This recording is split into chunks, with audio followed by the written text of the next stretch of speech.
Sebagai perempuan, apa halangan terbesar apabila masuk di prodi ini dan bagaimana solusi untuk menghadapinya? Bagaimana keaktifan mahasiswa atau mahasiswi di 4 perkeretaapian selama pandemik? Bagaimana pandangan Bapak terhadap aktivis Himateka? Adakah info kuliahnya pindah ke kampus 2?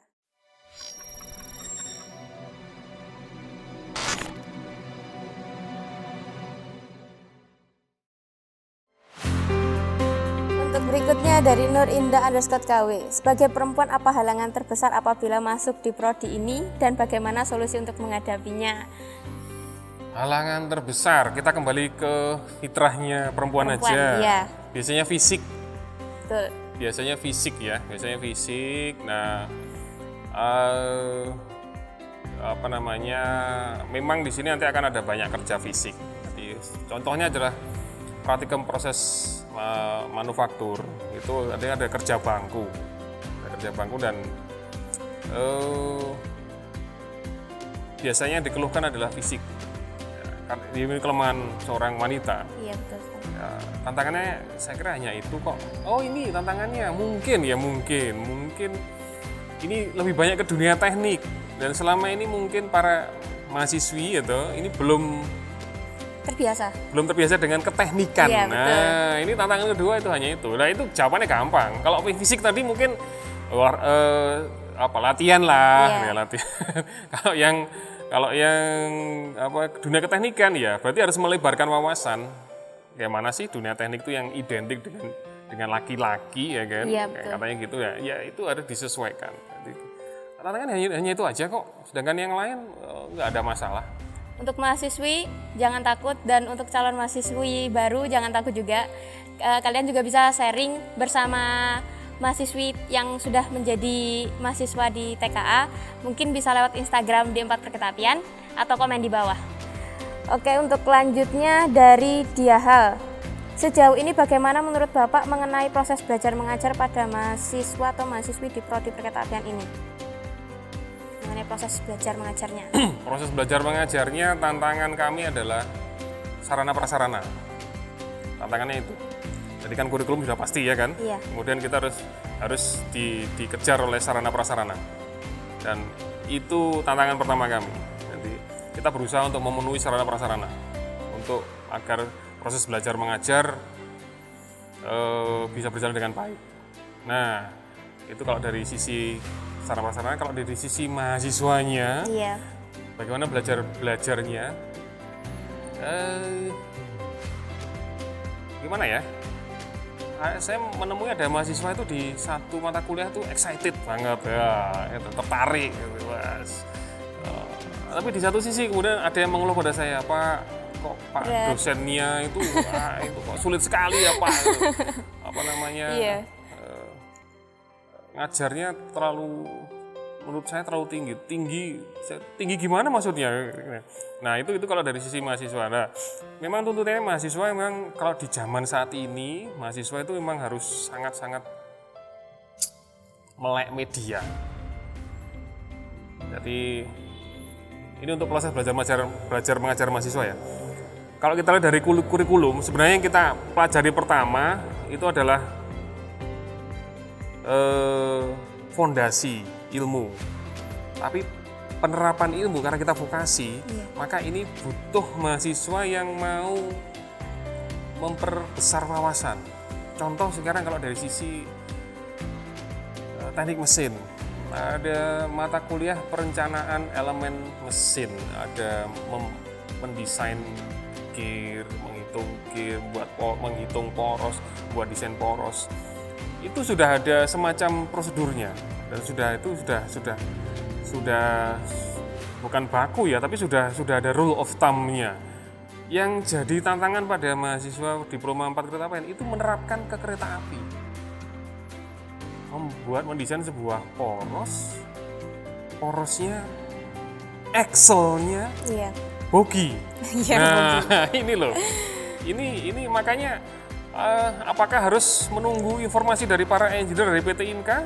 Kita bisa bypass lewat Google, kita bisa cari duluan. Berapa sih load-nya per axle itu?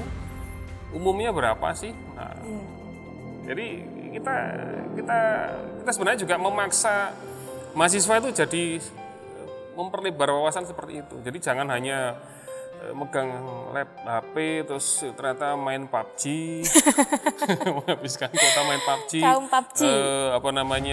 Push rank dan lain seperti itu. Wah ini ya kan, saya kadang cemburu gitu. Berapa mahasiswa itu kalau cerita tentang PUBG, ngoprek gadget, wah itu sambil merem sambil bisa cerita. Wah ini harusnya gini kalau push rank gini. Tapi begitu ditanya, ukuran bogi dan ukuran sebagainya. bogi spesifiknya masih lama banget gitu ceritanya. Ini cemburu ya. Yang berikutnya dari Tatrianalia _ adakah info kuliahnya pindah ke kampus 2? Ada. Sekitar kapan ini Pak? Ada, kita akan pindah ke kampus 2. Kalau berdasarkan informasi dari pimpinan itu 2021 kita sudah pindah. Saya tidak tahu 2021-nya apakah di semester awal atau di semester kedua. Ya kan? Tapi yang pasti 2021 kita akan pindah ke kampus 2. Itu kabar dari pimpinan seperti itu. Karena kalau sedang mampir ke lab itu pasti bapak pimpinan mesti akan memberikan pesan nanti 2021 sudah pindah semua loh ya. Nah, untuk sementara itu sebuah kabar yang baik ya kan, Iya, akan pindah ke sana. Berarti saat ini sedang melalui prosesnya ya Pak? Sedang ada prosesnya. Nah, saya jadi tanya-tanya. Ini tanya kapan pindah, apakah akan pindah atau tidak. Nah, ini kenapa bertanya, kenapa pindah atau tidak? Apakah sudah tidak kerasan dengan kampus Rayu?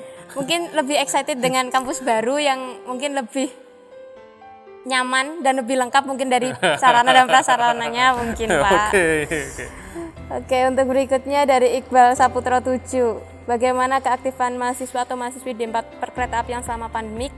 Bagaimana pandangan Bapak terhadap aktivis Himateka? Saya jawab yang kedua dulu ya, aktivis Himateka. Kalau aktivis dan aktivitas Himateka itu sangat aktif. Pertanyaan saya itu dulu, sangat aktif. Saya yakin di rumah mereka nggak akan nganggur kok. Pasti akan banyak kegiatan. Termasuk ini bikin podcast ini. Ini kan juga aktivitas Anda, ya kan? Iya. Cuma kalau itu yang pertama tadi apa tadi? Bagaimana keaktifan mahasiswa-mahasiswi di 4 perkeretaapian selama pandemik? Nah itu, kalian di rumah loh, mahasiswa di rumah. Saya emangnya tahu kalian ngapain di rumah. Kan ngapain di rumah aja. Makanya kalau saya ketemu ada yang lagi kampus sudah urusan, saya tanya, ngapain aja kamu di rumah? Ya, tapi kan saya nggak tahu tiap orang gimana. Iya, betul. Mungkin yang saya tahu, yang saya sering ya ini yang sedang ngambil gambar ini kan suka bikin videografi, suka bikin fotografi. Dan kebetulan statusnya dia selalu berubah-ubah ya kan. Yang saya tahu ya itu. Sedangkan kan tidak semua mahasiswa ada di nomor WA saya. Nah, jadi kalau selama pandemi ini aktivitasnya gimana? Jelas satu, kalau masuk berarti kalau sedang belajar online ya kan. Kita nggak tahu ngapain di rumah. Silahkan tanya, mungkin ada yang mau nge-share di bawah ya kan. Ya, silakan ngapain aja kalian mahasiswa selama pandemi ini. Oke, baik. Lalu yang berikutnya ini yang pertanyaan terakhir. Bagaimana menurut Bapak tentang perjalanan dan perkembangan D4 perkeretaapian dari awal dibentuk hingga sekarang? Apa suka duka Bapak sebagai kaprodi selama ini? Dan apa harapan Bapak yang ingin Bapak sampaikan? Perjalanan prodi ini berarti baru berumur 2 tahun. Iya. 2 tahun dan perkembangannya sangat baik perkembangannya, sangat baik. Dan kalau kita menggunakan istilah kita evolve, berkembang terus, kemudian selalu ada dinamika dalam perkembangan kita dan mengarah ke on track.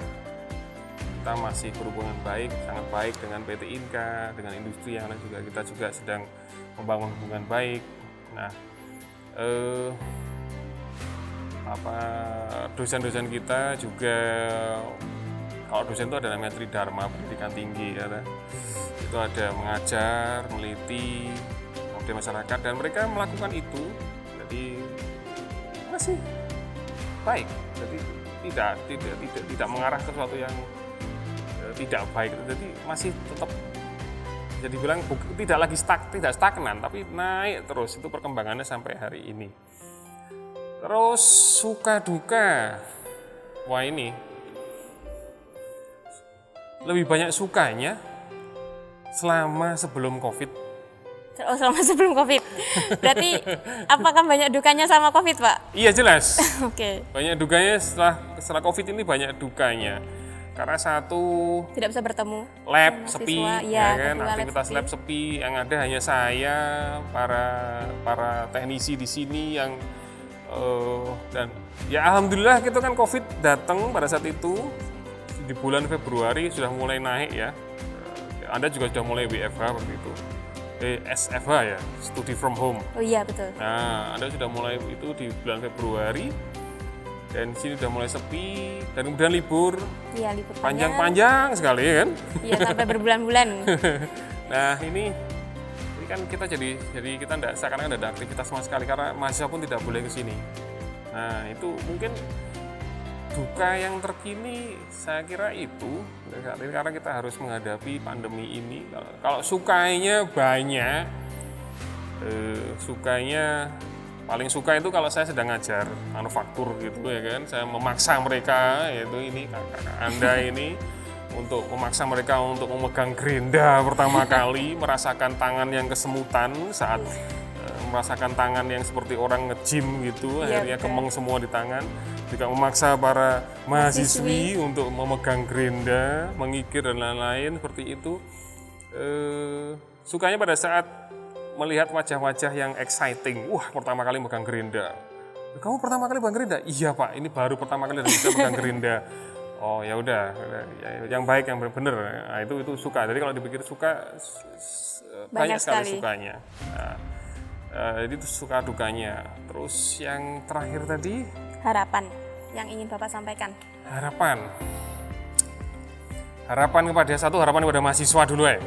Baik. Harapan kepada mahasiswa, satu, ini waktunya Anda untuk bukan mengubah cara belajar, tapi menambah cara belajar. Jadi tidak shifting, jadi tidak mengubah cara belajar itu, tapi cara belajar Anda ditambah. Karena sekarang kita punya tantangan dari pandemi COVID ini, kita harus online. Itu harapannya mahasiswa harus mau berkembang seperti itu. Ini dipaksa ya kan? Iya. Nah, itu.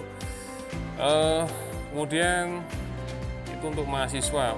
Mahasiswa ada lagi harapannya adalah mungkin meningkatkan ini. Kemarin kan juara 3, ada juara 3. Tim aksi. Ya, iya kan? Apa namanya? Tim aksi. Tim aksi ya kan? Iya, tim aksi. Kan juara 3. Nah itu harapan saya lebih banyak lagi ada prestasi seperti itu. Nah, jadi ada prestasi seperti itu diperbanyak. Kemudian sementara kalau harapan mahasiswa itu dulu, saya tidak berani ngasih harapan banyak karena kita masih harus ketemu dengan pandemi ini. Nah, nanti akan saya naikkan harapannya.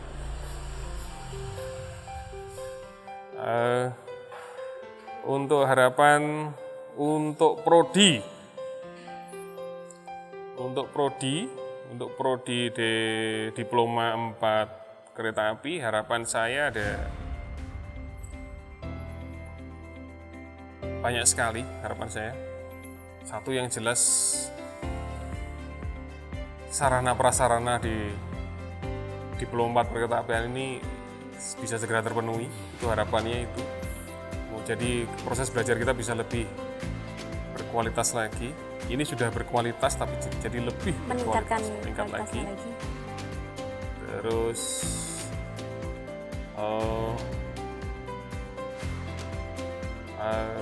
apa lagi? Mungkin kita butuh tambah. Harapannya adalah yang saya baru sadari adalah mahasiswanya tambah. Sekarang ternyata saya punya 10 kelas 3 angkatan. Jelas nanti kita akan butuh tambah dosen, dari dosen agar lebih berkualitas lagi juga. Dan harapan yang paling jauh adalah prodi D4 perkereta ini benar-benar memenuhi harapan masyarakat agar bisa mendukung industri perkeretaapian kita. Jadi itu harapan yang paling jauh saya. Jadi jangan sampai nanti prodi ini ada tapi ternyata tidak bisa memberikan kontribusi apapun pada dunia perkereta-apian. Nah, ini harapan saya itu. Jadi apapun nanti, bahkan dari mahasiswa, dosen, dan penelitian nanti berkontribusi. Bahkan waktu jadi mahasiswa pun sudah berkontribusi. Itu harapan saya seperti itu. Jadi itu harapan saya yang paling jauh. Oke, mungkin Bapak bisa memberikan satu quotes untuk para mahasiswa atau para sobat TKA di rumah. Baik. Quotes, ntar saya pikir sebentar ya quotes-nya. Oke, quotes. Quotes-nya ini.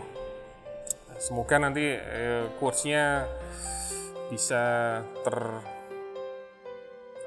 sesuai dengan mahasiswa-mahasiswa ataupun mungkin siapa saja yang sedang melihat podcast ini. Kita tidak pernah bisa melihat masa depan. Yang kita bisa itu adalah memimpikan masa depan. Karena yang kita lihat selalu masa lalu. Nah, itu quotes dari saya. Oke, terima kasih Pak atas waktunya hari ini. Mungkin bisa kita gabung lagi dengan next video. Ya, silahkan.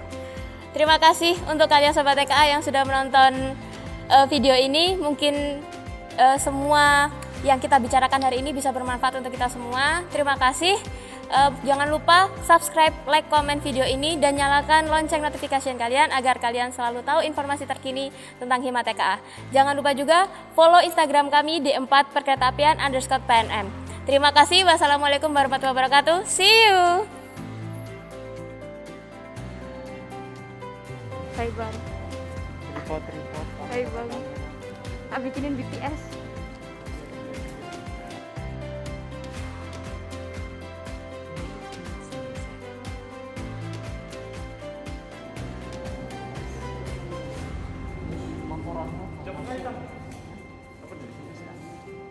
Gimana guys?